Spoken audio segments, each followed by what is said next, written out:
এই ভ্লগ বানানোর চক্করে আমার একটা কাজ করতে যে কত ঘন্টা টাইম লাগে সত্যি। যেই কাজটা আমি 5 মিনিটে করে ফেলবো সেই কাজটা করতে আমার ঠিক 10 মিনিট টাইম লাগে। আর আমার ফোনে একটা প্রবলেম হচ্ছে, বারবার ভিডিও করতে গেলে স্টোরেজ ফুল দেখাচ্ছে, যার জন্য আমি বেশি ভিডিও করতে পারছি না। আগের দিন তোমাদের সাথে শেয়ার করেছিলাম যে আমার যে ফোন রাখার স্ট্যান্ডটা ছিল সেটা পড়ে ভেঙে গিয়েছিল, কিন্তু আমার হাজব্যান্ড রাত্রেবেলায় ঠিক আমাকে সারপ্রাইজ দেওয়ার জন্য একটা নতুন ট্রাইপড কিনে নিয়ে এসেছে।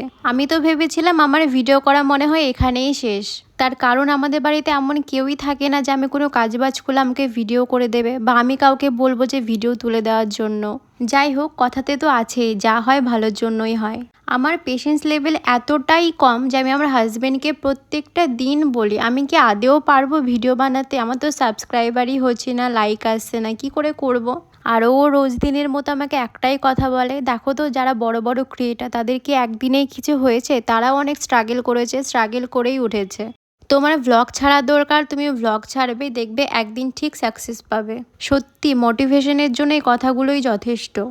আমার হাজবেন্ডকে বলেছিলাম যে তোমার যে নোংরা জুতোটা আছে দাও ধুয়ে দিই, আর ও এত আনন্দ সহকারে নিয়ে আসছে সেটা তোমরা ভিডিওটা দেখলেই বুঝতে পারবে। যাই হোক, আজকের ভ্লগটা এই অবধি, তো টাটা।